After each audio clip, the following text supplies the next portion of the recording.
Omset itu vanity, profit itu sanity, cash flow itu reality.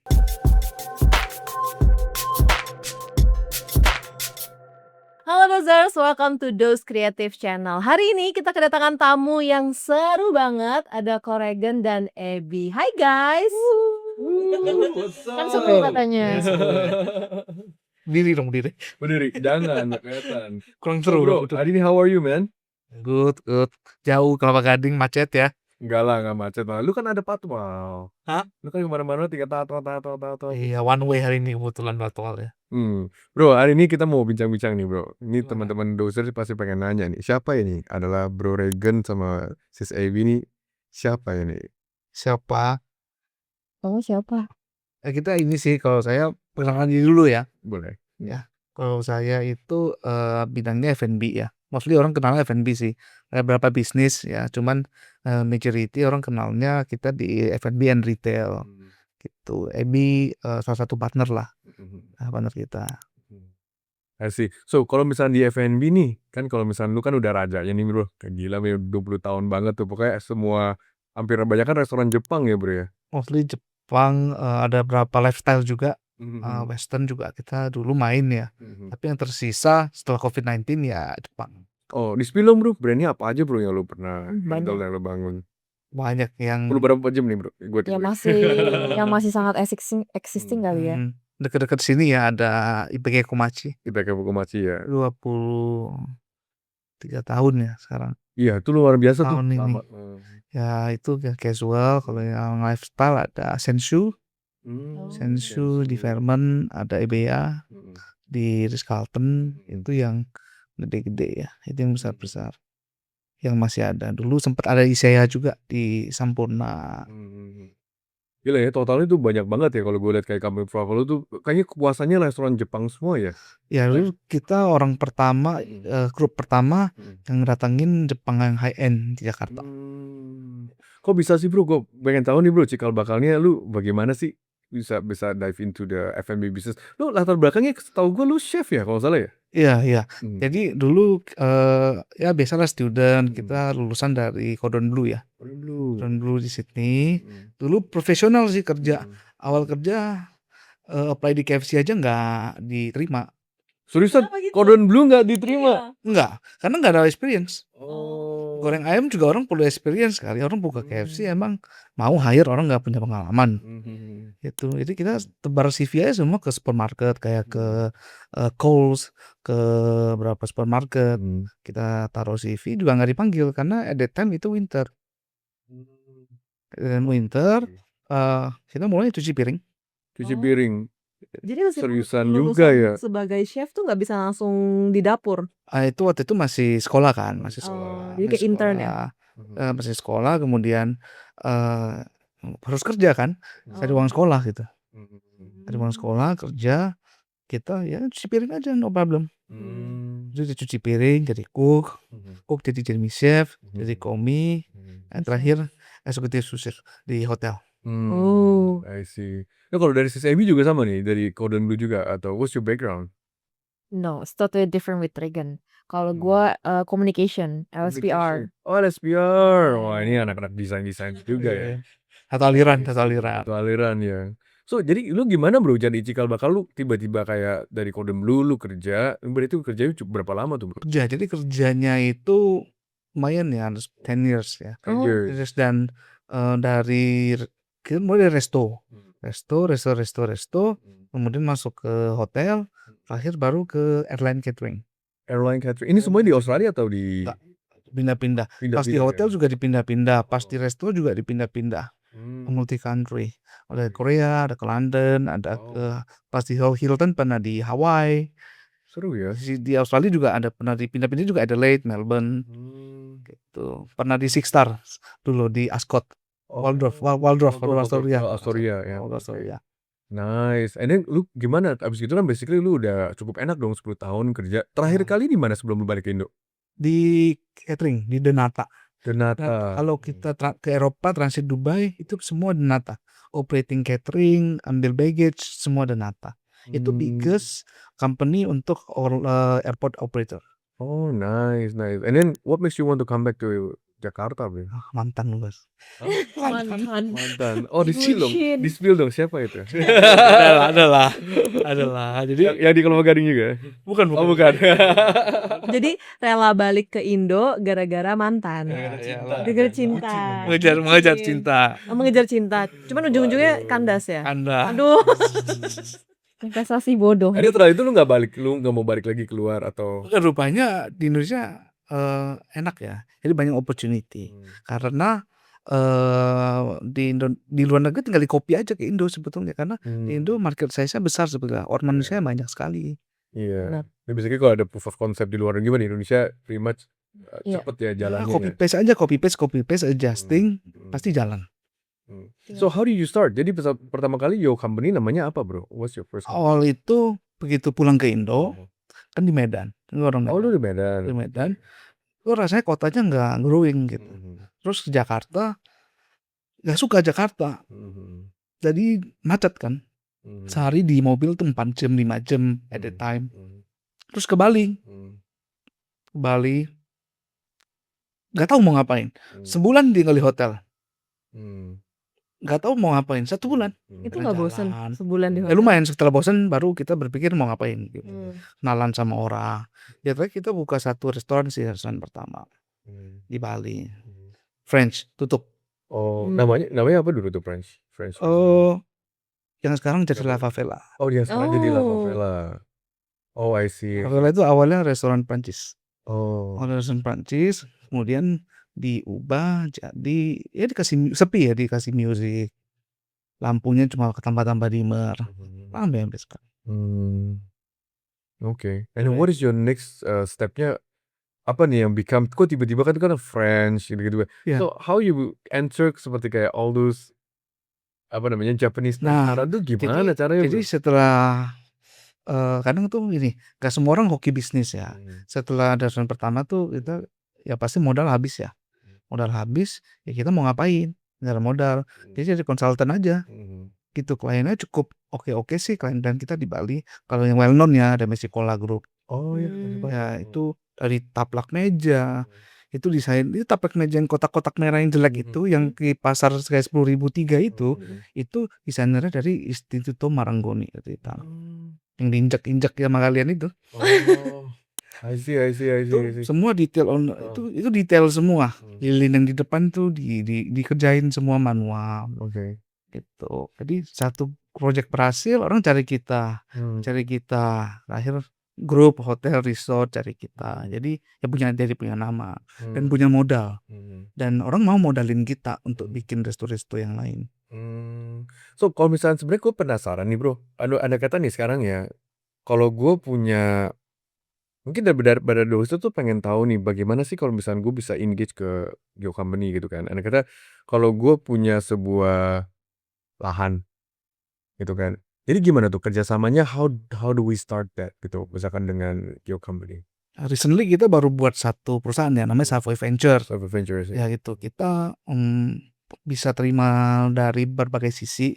Misalnya ada landowner, tanah kosong, nggak tahu mau dimanfaatkan, datang ke kita aja. Nanti kita juga ada yang punya brand, boleh datang ke kita. Ada yang punya dana, boleh datang ke kita. Jadi kita akan match mereka untuk bikin 1 project. Oh berarti ini kayak fundraising company juga ya? Ya. It's more like kayak misalkan lu punya ide, punya uang atau punya lahan yang mau diolah, itu bisa ke lu ya, Bro ya? Either way no idea kita bisa bantu konsep. Kalau no idea Konsep seperti apa? dong. Like how is that? Bro, idea? Just maybe like aku punya land nih kosong. Kira-kira kalian bisa kembangkan jadi apa ya untuk di tempat ini seperti itu. So jadi kalau dari Savoy itu kalian bisa concepting lah ya. Iya. Konsep. Kalau gitu how do you start it? Bagaimana lu idenya gimana, Bro? Kalau misalkan bisa lu concepting itu, how do you find the ideas? Market research pertama sih. Ya, Iya. dan pengalaman. Cari lah ya, data. Pengalaman. Makanya banyak orang kalau bikin bisnis itu 1 tanah nggak harus bikin F&B. Bisa sekarang konsepnya hybrid ya. Misalnya mau bikin dining range yang ada F&B atau sport lifestyle and F&B. Itu bisa juga bagus. Ya kita lihat aja di area itu visibility tadinya itu bagaimana, based on data pastinya. Jadi nggak bisa bisnis itu nggak bisa nerka-nerka kan, nggak bisa pakai insting. Banyak orang bilang bisnis pakai insting. No. Data. Ya mesti data lah ya, maksudnya kalau Data. insting juga hilang juga insting. Insting boleh, Iya. insting, With tapi supporting harus data. ada data dan pengalaman. Jadi Iya. kalau cuma insting sama data nggak ada pengalamannya nggak jadi, nggak Hmm, bisa. I see. So kalau gitu, jadi kalau kalian do FS-nya gitu atau FS kan berarti kan ya, FS atau market research ya. Oh, yang kalian telitikan tuh apa aja ya guys? Mungkin kalau ini kayak dari tadi kayak sis Abby nih yang lebih paham nih. Dari semua segi sih, dari geografinya, ekonominya, behavior, sama apa lagi? Sama mungkin Dari semua Market sizing ya, market market sizing sizing-nya di ya. situ ya. Jadi market mungkin sizing, kebiasaan environment Yes. dan song, tam, Ah, tone-nya, Yes. ya. iya, I see. Nanti dari situ ditarik kesimpulannya kira-kira memang cocoknya untuk marketnya tuh yang ekonomik seperti apa, baru kita Hmm, niche lagi. Ya, market sizing-nya kalau misalnya sanggupnya 200.000 ya jangan jual yang barang 300.000. ya of course. Iya. Ya bukan lihat pasarnya kelilingnya Betul. juga ya, misalkan gitu kan. Ya, radius 25 kilo lah. Mhm. Ya tapi emang betul sih kalau misalnya sekarang bisa justru banyak yang gagal cuma hanya istilah nabrak dulu kan ya. Nabrak dulu baru kita pikirin seperti apa bisnisnya kan. Tapi kalau misalnya kayak lebih bagus tuh kita punya konsep, kita research dulu dan kita juga bisa kehitung kayak financial structure-nya seperti apa ya. Seperti itu. Ya, gambling. Banyak kan orang sekarang gambling. Sebenarnya mau bisnis 3 lah, kasih tips ya buat dozer ya, sebetulnya dozer ya. Harus punya 3 poin yang kalian tanya dalam diri kalian sendiri sebelum memulai satu bisnis gitu. Bukan F&B aja ya, tapi bisnis. Pertama, pasti pasarnya ada nggak? Marketnya ada nggak? Ya kan, dari market research-nya. Kemudian nomor 2 adalah bisnisnya menghasilkan cash flow nggak? Karena ada bisnis yang cuma ada fokus bikin bisnis omset, tapi bisnis kalau nggak ada cash flow-nya percuma. Bisnis itu harus bisa ada cash flow-nya, menghasilkan cash flow. Nomor 3 bisnisnya itu worst case-nya gimana? Worst case scenario-nya gimana? Kalau belum bisa jawab 3 itu berarti belum siap. That's a very good point sih ya. Iya, simple. Cuma 3. Nah, paling penting nomor 2, bisnis yang menghasilkan cash flow. F&B itu adalah bisnis yang menghasilkan cash flow. Misalnya kalau kita jual barang kayak baut lah atau bahan-bahan bangunan, dibeli nih sama misalnya kontraktor besar, bayarnya ntar 3 tahun lagi, ada mungkin nggak dibayar. Oh iya. Ya fokus tuh omsetnya besar tapi cash flow-nya nggak ada. Jadi banyak AR-nya ya itu ya. Berarti Coregen nggak ini ya? Tidak menganut, kan ada orang-orang yang kalau mau bisnis gitu ya udahlah modal nekat dulu aja lah, jalanin aja dulu. Nanti ke depannya gimana baru pikirin Dulu kayak lagi. gitu. Dulu Sekarang kayak gitu. Mungkin hoki, mungkin takdir, lihat feng shui, gagal lah. Sekarang data. Sekarang data. Jadi nggak pakai menganut sistem modal nekat, jalanin aja dulu. Apalagi sekarang enak udah ada AI. Iya. Gampang, mudah. Dulu belum Iya. ada AI. Iya. Manual loh. Mau lihat market sizing nih berapa penduduknya. Gak ada AI, mesti keduk capil dulu. Iya, betul. Manual, semua manual. Pakai Excel. Iya. So, once you found the data, seperti kan tadi kan berarti kan you are big in data ya, data research segala macam kan. Waktu itu kan data itu diolah, mencocokkan konsepnya apa yang cocok dengan bisnisnya ya. Then what's your next step bro, sama sis Abby? Ini apa hobi atau interest dari kliennya, nomor 2. Kadang kan ada satu bisnis yang emang harus dijalankan pakai hati, gitu. Kita tanya kliennya atau misalnya partner atau misalnya siapa yang kita kerja bareng, kita mau ngapain nih, lebih into apa, lebih seratnya apa, gitu. Oh, gue pengen ini ya, kita tampung dulu aja, visible nggak itu. Kadang-kadang ada ide-ide yang kita juga belum kepikir kan. Berarti juga mesti sesuaikan dengan dari si ownernya juga ya. Maksudnya kita bisa suggest bisnis, tapi kalau nggak lekat dengan dia punya passion atau dengan keinginan juga susah ya. So, but in the end apakah itu nanti bisnisnya itu kalian serahkan ke ownernya untuk manage atau kalian juga bisa bantu manage guys? Ya baiknya sih kita biasa sih manage dulu. 2 tahun ya. 2 Hmm. tahun lah minimal. Berarti ada proof-nya dulu ya seperti itu kan. Nah, kalau kita sebelum kita manage seperti ini kan definitely once business is done gitu kan bro. Sudah boleh kemudian berarti kan kalian ada research, ada concepting, ada develop-nya juga. Berarti develop itu bisa sampai mananya tuh? Misalkan kayak misal arsitek, interior, Semua. segala macam. Sampai Kalian bisa handle semua legal tuh? sistemnya juga. Legal sistemnya juga. Wow. Legal Berarti ini udah system. all in ya. Berarti Ya. kalau inti katanya kalau gue udah punya uang gue kasih ya Bro, lu bantu gua, Iya. berarti Iya. segitu gampangnya ya gitu ya bro ya? Karena semuanya itu konfigurasi kan. Kalau Hmm. dikerjakan berbeda pihak, nanti nggak sinkron Nggak somehow nyambung ya. ya. Iya. Setuju. Berarti Berarti ibarat kata nih, kalau misalkan aku punya duit banyak, terus aku mau bikin something, tapi mungkin otak aku nggak nyampe nih mau bikin itu. Jadi aku panggilnya Koregan sama otak kamu Ebi. nyampe lah. Misal, atau nggak otakku nggak nyampe, atau nggak, Pemikirannya belum. atau aku nggak punya waktu. Ya. Oh, Nggak jadi punya waktu aku tuh. ke Koregan, Iya, ke Kadang Ebi orang gitu nggak ya. punya fokus aja sih. Ya benar. I think kebanyakan sih orang nggak punya waktu sih. Pribadi kayaknya ini cocok banget nih kalau misalnya dengan doers yang misalkan Mau mengembangkan something mengembangkan ya. bisnisnya. Emang waktu itu adalah investment ya. Waktu itu memang penting sih. You can have all the money in the world but you don't have the time. Yes. Nah itu kan juga sama aja ya. Misalkan lu menunda kesuksesan juga kan ya seperti itu. Betul. Ya banyak orang pakai profesional, pakai jasa-jasa, Hmm. agent ya memang yang untuk jadi nggak kerja, cepat aja mempercepat proses supaya everything bisa jalan ya on its own. Gitu. Iya. I see. Selama menjalani ini, kira-kira ada nggak sih satu klien yang paling memorable? Ada. Apa tuh? Kenapa? Ada. Jadi kita ada klien dari namanya Luke Mangan ya. Luke Mangan itu celebrity chef di Australia. Oke. Perusahaannya besar, perusahaan ada di Singapura, ada di Inggris, ada di Australia, itu terkenal sekali. Terus di Jakarta juga ada gitu. Nah, dari dia itu justru kita belajar dari klien. Dulu kan kita cuma bisa bikin resto, operate. Nah, sekarang kita main F&B yang udah next level. Kita main di equity. Oh gimana tuh caranya bro equity? So what do you do with it? Nah, jadi dulu kan karena klien, kadang kita harus selalu mendengarkan klien ya. Karena kan mereka older than us, punya pengalaman lebih banyak juga. Kita belajar dari mereka gitu. Mereka akuisisi, merger, jual. Jadi ternyata F&B itu harus dipikirkan juga exit plan-nya. Mostly bisnis ya. Sebelum di setup itu exit plan-nya nanti bagaimana? Dipikirkan juga. Oh, maksudnya kalau bisa exit plan gini kayak financial structure juga kalian bantu juga dong ya? Bantu. Oh, basically kayak misalnya kayak penghitungan RAB, penghitungan projection financial, atau let's say EBITDA-nya berapa, BEP-nya berapa, ROI. Wow. Itu all to be discussed waktu kita lagi concepting juga. Jadi ya kalau ada yang kurang match with the investor atau the landlord atau ownernya, ya kita readjust sampai ketemu titik yang paling penting ini kayaknya sih. Apalagi yang kita mau brand-brandnya ke venture capital atau ke private equity, kita sudah tahu format apa yang mereka pakai supaya transisi datanya mudah. Mereka maunya data yang seperti apa, jadi itu mempermudah proses-proses seperti itu. Oke. So basically berarti kalian juga punya connection juga ke bagian PE sama VC atau kayak angel juga ya untuk membesarkan bisnisnya. Berarti gue nangkep deh.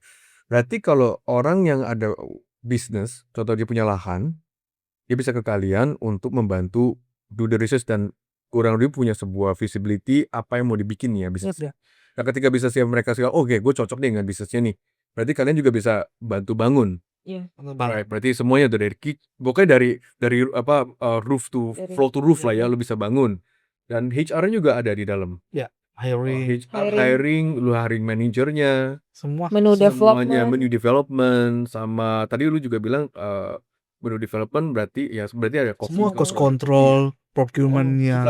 Supplier Ya, juga. procurement-nya juga, pembeliannya juga. Karena di F&B itu orang cuma fokus buat konsep bagus, kemudian buat cari omset. Tapi bisnisnya rugi. Jadi banyak bisnis restoran yang viral, yang rame, udah itu setahun lagi dia tutup. Nah, kalau brand-brand kita mostly 20 tahun, 18 tahun, 19 tahun, kita ada satu metode manajemen, itu ini sustainability. Oh, oke. Ya, sustainability finance, sustainability management. Jadi sistem di mana dari SOP trainingnya, cara manajemennya itu menganut pemahaman sustainability dari environmental, dari keberlanjutan bisnisnya sendiri. Itu tuh ya seperti itu.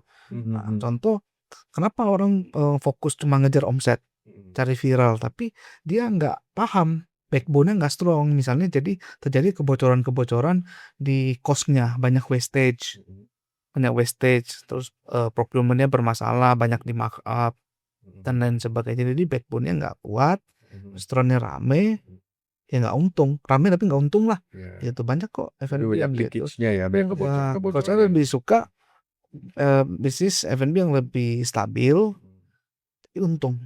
Nggak usah kejar quantity lah. I see. Ter- So, Terkesan slow growth tapi sustain. tapi sustain ya Yes. gitu kan ya. Oke. Tapi kalau di dunia F&B ada nggak sih kesalahan fatal atau fundamental yang bikin dia bangkrut gitu? Padahal kelihatannya rame. Ya itu makanya kayak lari itu Backbone, dia ya. nge-sprint. Mm. F&B itu bukan sprint tapi maraton. Oh ya. Jadi harus dibikin programnya berapa lama satu periode ini trennya kan berubah kan, Benar. berubah nanti ada cara baru lagi, tren berubah, ada metode baru lagi, marketing baru, strategi baru. Jadi harus ikutin trennya juga, berapa Yeah. dinamis. Dinamis ya. Mostly yang bikin failed either backbone-nya and then ya staff-nya lah. Staff-nya. Human resource Human-nya. ya. Human resource. Challenge-nya memang F&B di Indonesia itu SDM. Oh. SDM. I see. So basically kalau misalkan once bisnisnya udah ada, berarti tadi gue denger kayaknya dari lu ngomong tentang investor-investor seperti itu ya. Lalu dari kalian juga bisa mengkonekkan ke investor atau segala macam atau gimana? Bisa ya, karena beberapa investor juga tarik kita karena brand yang kita handle atau kita build atau yang sudah datang ke kita itu yang kita terima ya itu legit dari sisi visibility-nya, dari keuangannya dan konsepnya itu legit. Oh oke. Lebih safe lah, lebih So secure. that's one thing yang kalian juga bisa istilahnya help juga ya intinya ya. And then kalau gitu nanti secara runningnya juga dari kalian juga operationnya ya? Disarankan baiknya begitu 2 tahun ya 2 baru tahun ya. handover ya. Oke. Karena kalau misalkan mereka mau manage sendiri, what do you think? Apakah Bisa aja nggak masalah, cuman ya mungkin ada advisory ya. advisory supaya ya bisa jangan sampai gagal lah ya apa yang dibangun 6 kan. bulan gitu, 1 tahun. Karena kita juga nggak mau bikin brand terus kita lepas gitu aja, kan kita juga mau punya historical yang baik Ya, dong. reputasi yang bagus Reputasi secara yang bisnis baik. ya. Kadang kalian juga Hasilnya berbeda, Iya. soalnya pasti hasilnya berbeda. Kalau I dari see. seluruh rangkaian proses itu yang paling susah atau challenging tuh pas proses apa? Training karyawan Training karyawan tuh yang paling Itu challenging. yang paling susah ya. paling susah. Kalau menurut Ebi apa yang paling susah? Paling susah. Meet expectation client sih, itu juga. Nah, Itu yang paling susah. Waktu itu- lagi concepting. Ya itu juga. Itu juga. concepting. Iya. Ya, tapi itu seiring waktu bisa terselesaikan. Iya. Kalau masalah dengan SDM itu Iya, itu tiap hari tiap hari. problem. Dan kita ini tips juga nih, kita kasih tips lah ya ke dozer gitu. Banyak kan pebisnis F&B itu mau pelayannya, servisnya excellent. Tapi kan caranya cuma dikasih SOP, di training, dikasih tahu nih, ntar lu servisnya yang bagus ya. Dia juga nggak pernah makan di restoran mewah, nggak pernah di servis bagus, dan dia nggak pernah dicontohkan juga, nggak pernah experience, dia nggak bisa melakukan itu. Cuma dikasih SOP, di training, nanti ini lu servis yang bagus ya. Nggak, kalau di kita satu kita kasih contoh, kedua kita treat karyawan dengan sepenuh hati, dengan baik, kita treat mereka dengan baik, pakai hati, mereka kerja sepenuh hati buat kita. Itu murni yang mereka kita minta A, B, dia kasih A, B, C, D gitu loh. All out. Itu bagian dari sustainability management. I see. Apakah itu ini kayak prinsipnya very Japanese banget ya ini ya? Iya. It's a kind of like philosophy of omotenasi ya. Sesimpel kayak fair lah. kita punya menu makanan, kita kasih mereka coba makan juga. Jadi mereka tahu cara menjelaskan makanan tersebut seperti apa. Kalau dagingnya B2 gimana? Ya ada aja lah. Ada aja. Kebanyakan kan A5 bukan menu. A5, bisa. Banyak kan balon. Kita kasih try. Jadi they can describe. Oh, they can describe. Ya, this jadi seperti kalau apa. ditanya kan bisa kejelasin. Maksudnya Yeah, you're right. secara menu creamy, how you imagine creamy and how you tell the customer creamy like what gitu. Interesting ya. Dan banyak Maksudnya juga- kalau lu nggak pernah merasakan, lu juga nggak bisa Nggak bisa ceritakan ya. Iya. Banyak juga pebisnis F&B yang atau top management dengan manajemen yang di bawah itu kayak steward, kayak cook gitu, kayak server, mereka taruh gap gitu loh. Banyak masih orang percaya dengan melakukan itu mereka lebih respect sama kalian, enggak sebetulnya. Itu harus melakukan mereka itu seperti family dan mereka akan berkorban lebih buat kita, lebih all out lah. Oh, jadi ada familyness-nya ya, ada Yes. culture of Ya lebih solid lah, timnya lebih solid. Makanya itu mempengaruhi konsistensinya juga dari servis dan pelayanannya. Memang ada orang-orang yang ini ya, yang ngeyel, yang aneh-aneh ada. Makanya itulah fungsinya pas hiring itu disuruh psikotest. Tes kan banyak tuh, ada 13 macam, 14 macam, pilih salah satu, 2 atau 1 udah cukup. Nah, itulah kita sortir yang agak error itu. Psycho. Psycho itu udah yang psycho. Emang ada? yang psycho ada banyak. Banyak lagi. Banyak Oh, takut. orang-orang yang gak capable itu akan tersaring kelihatan dari behavior test, baru nanti dikasih ke user untuk technical testnya. Kalau lulus dua-dua mostly aman. Menarik ya, berarti ini sebenarnya kalian punya layer service itu banyak banget ya. Banget loh, dari hulu ke hilir. Iya. Cuman misalnya nih aku jadi kliennya Koregan sama Ebi. Terus aku bilang ke kalian, aku mau bikin sistemnya itu bisa jalan sendiri, bisa running sendiri tanpa perlu didampingin terus. Itu gimana kalian? Harus dong, itulah bisnis. Kalau cuma misalnya kamu punya bisnis nih, tapi kamu yang sibuk juga, kamu pergi liburan gak bisa ditinggal. Iya. Itu mah kamu kerja Karyawan. sendiri, cuman jabatannya aja lebih tinggi. Kayak jaga toko gitu ya. Ya, mesti itu self-employed ya kayaknya. Yes. Cuma maksudnya berapa lama sampai bisa sistemnya itu berjalan sendiri gitu? Bersih 6 month? Setahun? Maksimal sih 6 month, tapi kalau bagus 3 month. bisa 3 bulan. Oh ya. 3 bulan. Kayak kita just open another restaurant juga kan. I mean like I just finish bossing. We here, Iya. break off gitu. Nah, tapi gue pengen nanya sih, kenapa sih kalau misalnya kita ngomong ya, bisnis restoran kan sebenarnya udah banyak yang bikin ya. Why masih banyak orang tuh tetap mau di dalam F&B gitu loh. Is it good return? Is it fast untuk baliknya? Satu, F&B itu bisnis yang menghasilkan cash flow. Habis makan sebelum keluar resto suruh bayar kan, gak bisa bayar besok. Ketika bayar pakai card cash langsung terima uang, begitu bayar pakai kartu kredit settlement besok masuk ke rekening kita. Berarti ada cash flow di bisnis F&B, itu salah satu yang menarik. Yang kedua, memang kalau cari bisnis ya, bisnis itu kalau bisa jangan fokus cari bisnis yang gampang besar, cepat besar, tapi bisnis yang sulit mati. Bisnis F&B sebetulnya sulit mati karena kebutuhan primer kayak baju, makanan, tempat properti itu kan bisnis primer, bukan sekunder. Tinggal konsepnya, eksekusinya bagaimana. I see. Tapi kalau misalnya untuk F&B juga, kalau yang banyak yang mati itu, menurut tuh gimana, bro? Apa salah dari mereka? Satu yang itu dulu, yang di luar operasional ya. Iya. Banyak lah cerita drama pecah kongsi. Brandnya bagus, tokonya rame, untung besar, tapi nggak sefrekuensi, nggak sehati gitu. Awal kompak, terakhir lulu gua gitu kan. Itu bye, that lah itu, ya kan. Dan kedua, yang paling banyak itu tidak konsisten dari pelayanan, harga, rasa. Nomor 3 baru lokasinya. Nah, satu lokasi itu udah ada kuenya, misalnya satu Kelapa Gading ini misalnya, kita jualan misalnya teppanyaki. Kalau cuma sendiri jualan pasti kuenya besar. Coba ada 10 terbagi, pasti itu nggak bisa dihindari. Tapi kalau menurut Koko nih, contoh nih, aku ambil contoh kafe-kafe yang di Peak itu kan banyak ya kafe-kafe estetik yang orang foto-foto segala macam. Nah itu banyak banget yang kayak cuman setahun 2 tahun nggak ada, nanti ganti lagi kafe estetik lain setahun 2 tahun nggak ada. Nah itu menurut Koko kesalahan mereka tuh apa sih? Padahal pas aku kesana tempatnya bagus, makanannya enak, pelayanannya oke. Itu namanya spekulan. Dia itu gambling, jadi cuma pakai insting. Peak rame, bikin konsep buka, tapi dana operasional siapin cuma 3 bulan, 6 bulan. Kalau kafenya sepi, ditambah lagi masalah-masalah kayak tadi ada wastage, masalah SDM, masalah procurement-nya, markup dan lain sebagainya, ya udah selesai. Berarti you talking about working capital ya? Ya. Nah kalau working capital lu rata-rata kalau dari sisi kalian amannya berapa bulan sih bro? Baiknya itu 50% dari kontrak sewa tempat. Oke, ya berarti 50% kan kata kalau andai kata tempatnya itu 1 M, berarti lu perlu 500 gitu.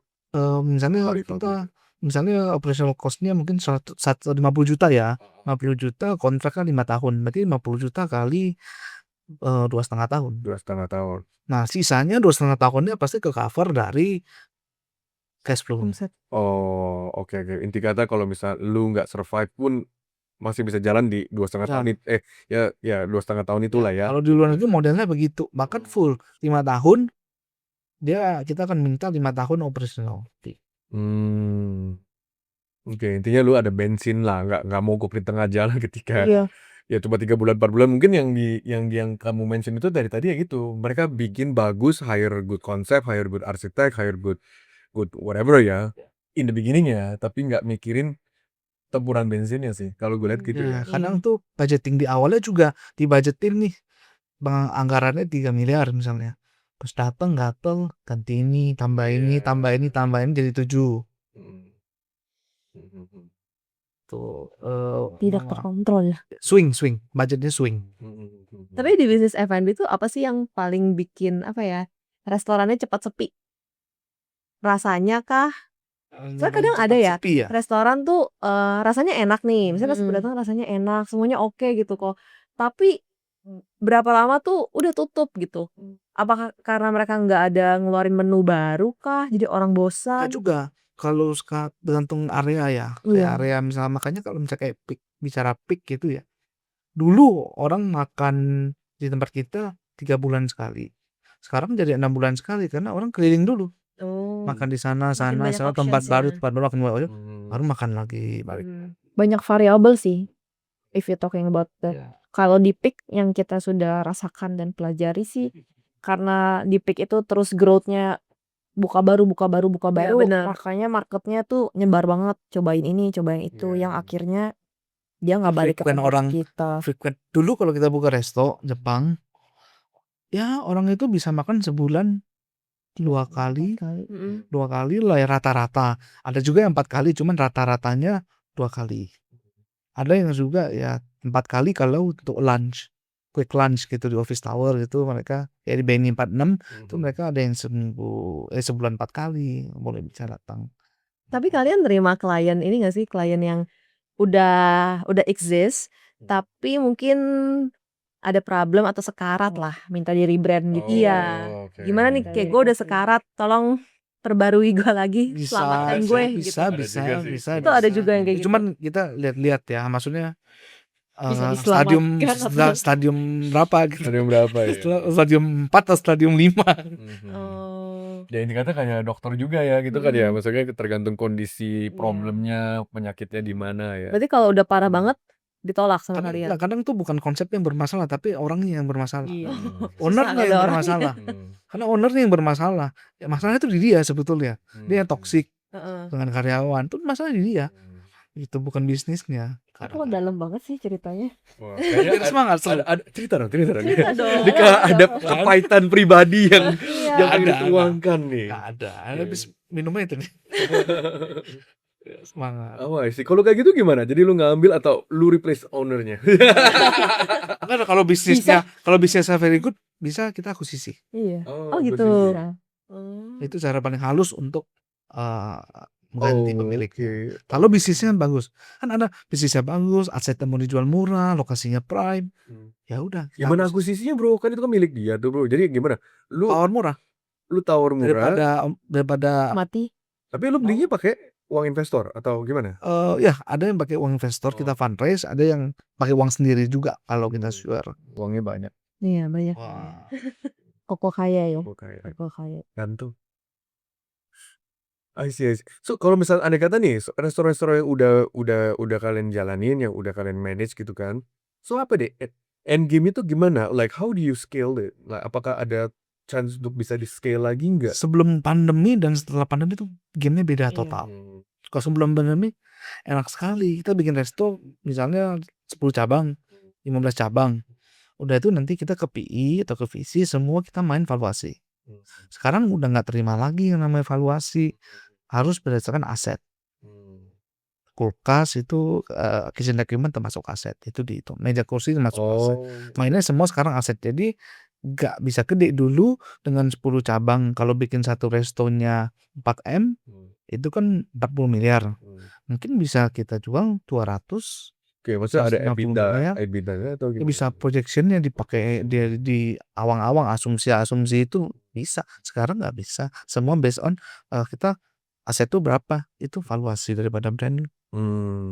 Tapi kalau misalkan untuk restoran begini kan kalau kita lihat ya banyak restoran itu kan berkembangnya cepet tuh. Itu gimana Pak misalnya dari sisi kalian apakah it's something yang bisa di-scalable juga ya? Gue lihat kan misalkan bisa jadi kayak cabangnya cepet banget gitu you know. Itu kadang grow too fast itu problem. Oh, bener. Ketika lu belum siap lu jadi bumerang buat lu sendiri. Kalau dari sisi kalian kan apakah ada suggestion mungkin bikin commissary kitchen atau central kitchen dan yang lain-lain? Oh, itu sudah pasti kalau misalnya harus decentralize. Biar Banyak kok sekarang konsisten. teknologi di ini ya di F&B ya. Kayak untuk distribusi makanan decentral kitchen ke store kayak kalau sebelumnya ada retort ya, teknologi retort sterilisasi. Itu seperti pasteurize. Kayak susu kan fresh milk ada UHT. UHT kan tahan di suhu ruang, sama-sama susu tanpa pengawet. Makanan, saus, daging juga bisa dipasteurisasi pakai tekanan dan suhu tinggi. Itu menghemat ongkos kirim, delivery cost, nggak perlu cold chain delivery. Apalagi antar kota. Sekarang sudah mulai dikerjakan pakai nuklir. Nuklir? Oh, wah itu gimana tuh Gimana caranya? caranya? Ini contoh Dia paling bukan nyata. dari Tiap hari kalian Korea Utara ya? kalian tiap hari makan nih apple dari China yang murah itu. Buah dari China majority semua panennya mentah. Hampir setengah matang gitu lah ya. Pas coba apel itu atau jeruk itu yang dari China itu.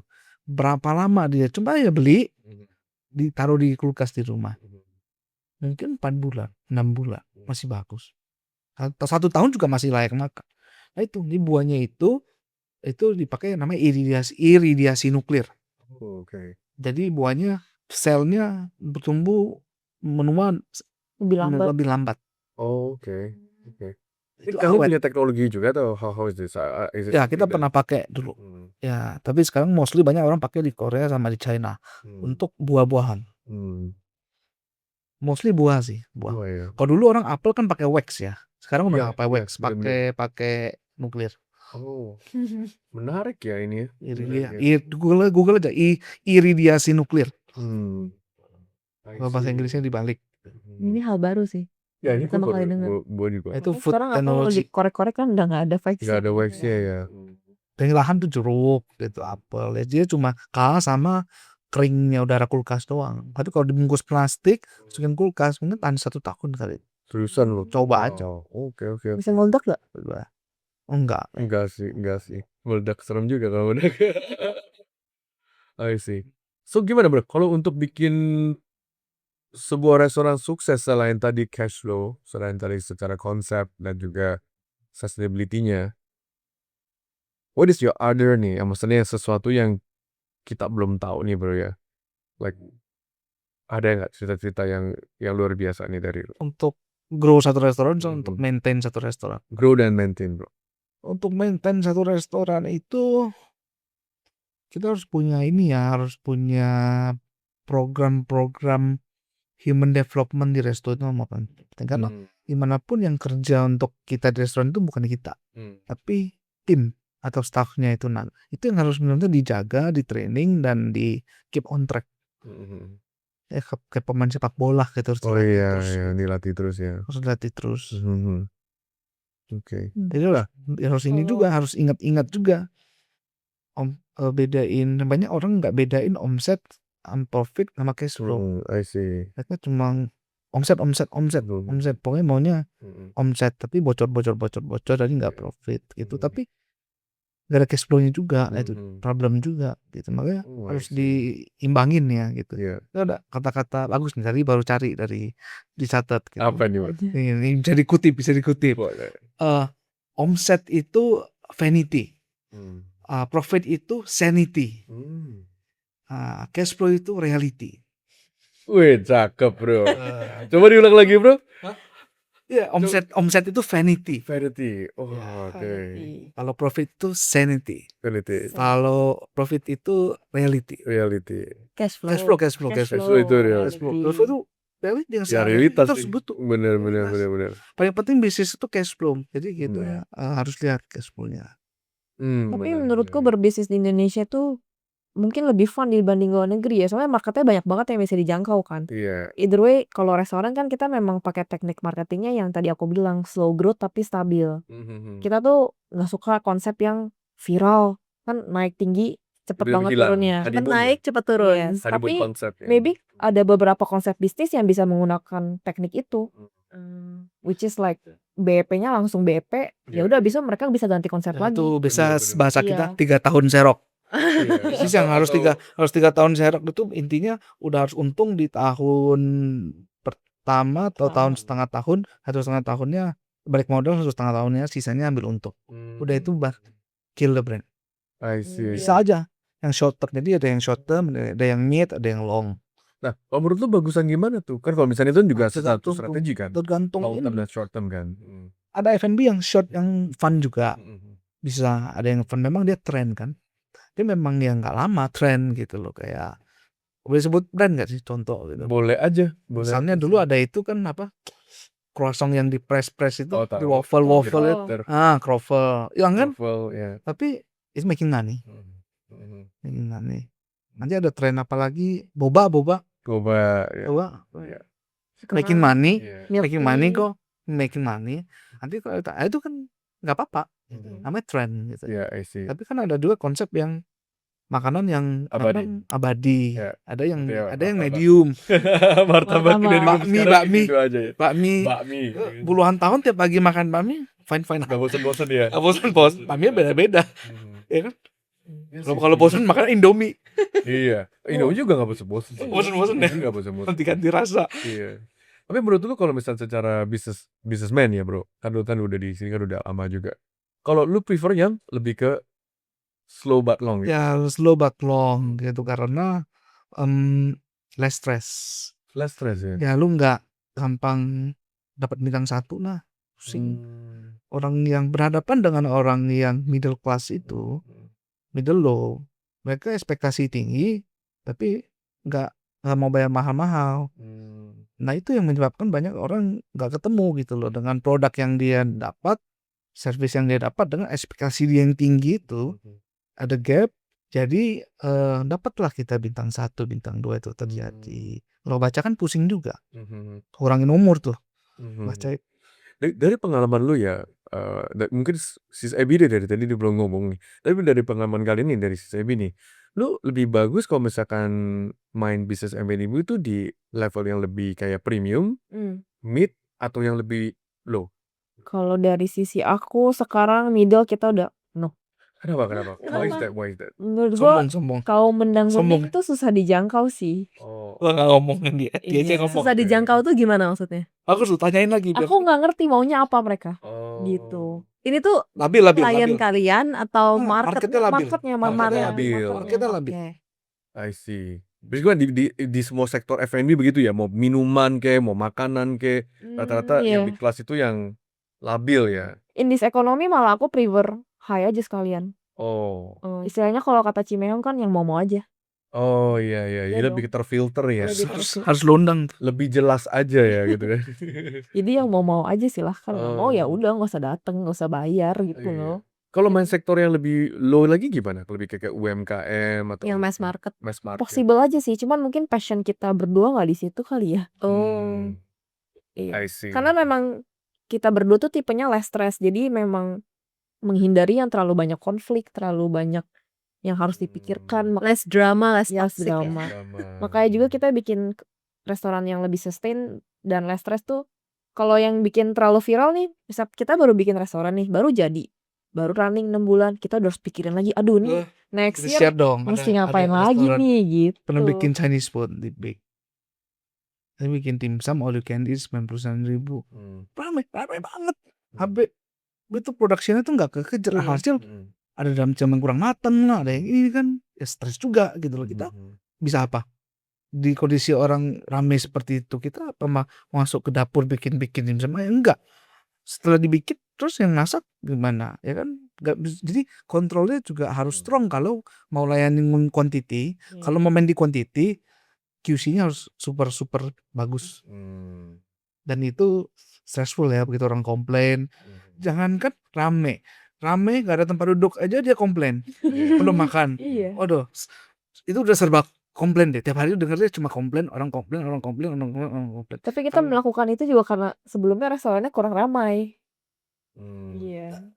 Gak rame juga Pusing. stres. Nggak Rame rame juga stres. stres. Jadi kalau main high end itu stabil, slow, enak. Enak. Jadi kita berurusan dengan orang-orang yang well educated juga mostly. Iya. Jadi itu juga Mostly well educated dan mereka sangat mengerti ya, sangat humanity, sangat bagus lah orang-orang high end itu, orang-orang yang sangat sopan. Iya. Ya punya Kecuali yang mabuk etiketnya lah ya, ya, daripada kecuali udah mabok yang agak Saya udah mabuk. abal-abalan. Kecuali udah minum banyak ya. Oke. Undang ya, Bre. Bagus. Karyawan juga sangat happy. Berapa Aktif. lalu ada orang makan grup ya, mungkin table of 8 gitu, 8 orang. Dia nanya karyawannya ada berapa, karyawan kasih 200. Kamu udah ada tipnya? Ya itu, tapi satu one hand tuh 2 juta, 3 juta. Kalau dulu di Peak ada satu orang Jepang juga sekali ketip itu 3 juta 4 juta. Ketip doang. Satu orang. Makannya berapa? Puluhan Kalau lanjut berapa? 100. 70-an 60. Makanya lu seneng ya bikin restoran Jepang terus ya. Sangat generous sekali timnya. Jadi orang juga kayak Sushimaru itu teman kita lah, bikin supplier juga, marketingnya temannya Ebi. Itu gaji servernya UMR 5.500.000 atau 5.900.000 ya. Disebut semua. Dosen sebenarnya. Wah, di mana tuh? Bonusnya, service charge-nya 7 sampai 8 juta. Oh, jadi bisa take home-nya lumayan ya, bisa 12 Iya. juta lebih. Server itu. Server. Apa orang nggak bekerja dengan Happy. sungguh-sungguh? Dengan sepenuh hati. Lu ngomong kayak gini, tim gue tuh udah bisik-bisik di belakang nih, pada nggak jadi Apa bantuin kita gue pindah ini. ke sana ya gitu. Pakai apron mau nggak, Mas?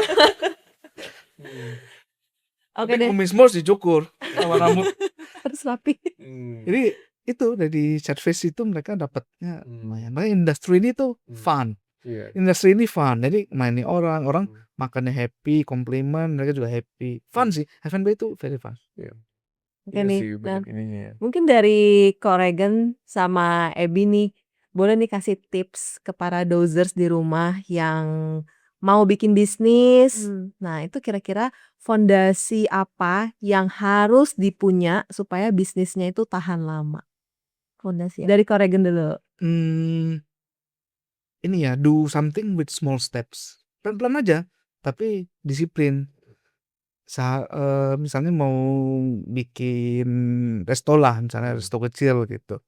Ya kalau belum punya modal, ya nabung aja dulu pelan-pelan, sedikit. Nanti kalau udah baru cari satu small step aja. Pelan-pelan nanti cari koki satu. Udah ketemu koki, cari manajer satu. Ini nggak semua langsung dikerjain dalam short period of time gitu, karena ya berat lah gitu. Kerjain aja kecil. Oke. Itu mungkin lebih bisa kejadian ya. Kalau dari Ebi gimana? Apa nggak nyari lu aja langsung, Bro? Kan lebih gampang. Boleh. Gak usah small step lagi. Kan tipsnya gitu. Tipsnya. Kalau dari Ebi gimana? Kalau dari Ebi harus sabar and konsisten. Oke. Terus konsisten, namanya orang konsisten dia pasti akan persistence, dia akan cari jalan supaya dia berhasil. Ya positif aja, positif. Iya, stay positif sih. Ini kayak pemain golf ya. Iya. Play for the long game. Ya kadang restoran kan memang ada sepinya, kadang kayak beberapa hari lalu restoran kita 0. bukan omset. I think every business have that kind of season lah. Ada lah. Pasti ada. Ya maksudnya ya jangan dilihat harian gitu, kayak orang main saham tiap detik dipantengin naik turun gitu loh. Kayak orang Ya, trading. kita KPI-nya aja misalnya lihatnya laporannya monthly lihat monthly, per quarter ya lihat quarter gitu loh. Jadi gak usah stres lihat harian omsetnya berapa hari ini, besok berapa, detik ini berapa. Karena kan POS sekarang udah bisa real time, nah itu juga problem juga sih. Gatel kan pengen lihat. Kalau dulu kan laporan tuh tunggu WhatsApp di tengah malam. Kalau Iya, pakai malam-malam WA, pakai Berapa WA. sales hari ini? salesnya berapa. Itu lebih tenang sih sebetulnya, zaman dulu tuh lebih terkontrol, jadi nggak begitu membara. Soalnya real time sering matiin juga sih kalau lo mau. Nggak, tapi kan banyak orang yang yang baru di industri ini pasti pengen pantengin terus salesnya tuh berapa. Nah mungkin Komario bisa kasih tambahan nih, fondasi Tambahan apa apa yang harus dipunyain sama para dozers supaya bisnisnya tahan lama? Waduh, gua Kalau bukan ngomongin F&B player kalau- makanya nih, maksudnya ini tapi justru yang Nggak usah jago. general apapun aja. itu, iya, Tapi general. tapi Bisnis kalau secara kalau general. ngomongin tahan lama Mario jago. Ya apa aja nih, Mas? Salah ya kata-katanya. Bisnisnya Bisa dong. sustain. Bisnisnya. Konotasi berbeda soalnya ngomongannya. Apa kok? Nggak harus F&B, bisnis secara general. Kalau dari sisi gua ya, Mm. bisnis secara general kalau buat gua sih sebenarnya kejujuran sih. Kejujuran tuh fondasi utama. Fondasi. Kejujuran sama ya boleh bilang ada pendekatan kehadap customer. Pendekatan emosional. Nggak cuma emosional tapi juga secara hubungan. Oh. So kalau gue kadang-kadang tuh sebagai business owner tuh mereka tuh kayak ngejalan bisnis tuh kayak pakai remote ya. Kayak tukang parkir tapi jauh gitu. Terus kan. Nah, kita nggak pernah deket sama customer sih menurut gua. Betul kan? I think especially for F&B business kan is a social area, is a social business model. Menurut gua tuh kayaknya lu perlu ada orang yang bisa dipercaya, nggak mesti selalu ownernya, yang mesti bisa kenal sih sama customer-customernya siapa. Lebih hangat itu warm. sih. Hmm. So menurut gua keep on itu. Karena kalau menurut gua the currency of business tuh adalah relationship. Right? Kayak hari ini gue bisa kenal lu, relationship kan. Coba kalau kita nggak pernah WA, kita nggak pernah ngobrol, terus tiba-tiba lu minta, gue sepi dong, gue minta project dong. Siapa lu? Berarti gak sih? Gue minta apa dong, bantuan dong. Siapa lu? Ya kan? Pretty much kalau misalnya F&B tuh sometimes ketika lagi sepi, lu minta-minta. Tapi ketika lu lagi rame, sombong. Nah, ketika lu sombong dan akhirnya lu sepi, lu baru baik. Mana orang Udah mau bantuin lu ya kan. Karena sebel kan kalau lu di F&B kan lagi rame ya, sombong banget. Kayak diusir-usir gitu orangnya. Giliran lagi sepi baru lu ngemis-ngemis ngundang orang dateng. Right, gue kirim undangan. Gue kayak Ini ya kok apa namanya? Pengalaman pribadi ya. pengalaman pribadi gue. Jujur ya, ini pengalaman pribadi gue. Nah, ada beberapa restoran tuh kayak pas buka rame sombong banget nih kan. Istilahnya ya you don't treat your customer politely ya. Biarpun lagi rame lu juga mesti nolaknya dengan sopan. Betul. Nggak kayak kasar atau misalkan kesannya ya gitulah ya, intinya mungkin kalian juga pernah rasakan itu. Pas lagi sepinya gue udah makanya lu sepi gitu ya. Gitu sih. Ya kalau dari situ sih itu sih. Jadi pretty much is the currency is relationship sih bro. Oke. Tapi kalau restoran-restoran yang nggak lifestyle, kayak rumah makan, soto, Oh. ayam goreng itu gimana? Itu kan nggak ada hostnya, nggak ada manajer yang halo pak, Iya. kasihan. Oke, kalau gue tambahin sedikit ya. Ini kita tanyain balik nih, hostnya ganti. Ini ya kalau dari sisi gue nih gue sedikit ya. Gue di Rubik Cube rame ketika pas lagi COVID. Banyak F&B berbondong-bondong tuh kontak gue minta tolong. Mar gimana mah bisnisku sepi nih. What should I do? Ya what you should do in the sebelum COVID adalah lu mesti punya connection sama customer. Contoh ada CRM. Contoh lu bisa kirim promo-promo kepada ini ya pelanggan-pelanggan. Setiap kali kalau restoran pas masuk pasti dia orang minta kan, Bu boleh nggak Bu sebelum meja disiapkan saya minta nomor kontaknya sama nomor WA-nya. Sebenarnya itu kan buat database buat connection. A lot of time tuh bisnis tuh terlalu pusingin bagaimana memarketing, tapi ketika tamu datang, ketika customer datang, mereka tuh lupa untuk di-maintain. Kesibukan cuma manajemennya. Ketika tamu cabut, After salesnya nggak ada. tanya siapa yang datang nggak kenal, tinggal di mana nggak kenal, kerja di mana nggak kenal, siapa tuh bapak nggak kenal. And then Lu pusingin lagi, oh marketingnya mesti push lagi dong, cari orang baru lagi datang. Nah lu terus punya rutinitas seperti itu, selalu cari orang baru, kayak ya udahlah kayak cari pacar baru. Tapi pacaran lama lu gak pernah tahu siapa yang pernah datang, gitu loh. Dan sebenarnya kalau bagusnya adalah orang yang pernah datang itulah jadi customer yang akan menjadi lu punya, boleh bilang kayak patron lu ya, patron gitu kan, bukan minuman ya. Berarti harus Berarti bukan terkilah lagi. berarti harus ada sistem lah CRM gitu ya. Kalau Betul. pakai Tinder harus premium gitu. Kalau menurut gue sih itu sih. Kalau menurut gue ya relationship penting dibilang. Semua bisnis ya. Yes, Semua bisnis kayak tadi pagi gue ada podcast is a relationship. Lu buka cigar Network. lounge is network is relationship. Iya. Yachts juga sama. Golf relationship. Iyalah. Si Mario ajakin sigar di Kelapa Gading kan dari Alsut 2 jam. Datang kan relationship kan. Itu kalau gak kenal Regan orang sombong gini mana mau datang. Gak bercanda. 2 jam loh. Ya man, thank you so much ya relationship. Weekend. Oke dozers, video hari ini segitu dulu. Jangan lupa untuk subscribe, like, and comment down below. Dan kita ketemu lagi di video berikutnya. Baik. Dengan saya Mario Utama. Saya Natasha Liatania. Weekend. Baby. Thank you so much guys. Bye. Dan follow and like Savoy Ventures. Thank you guys. Those out. Those out. Yeah.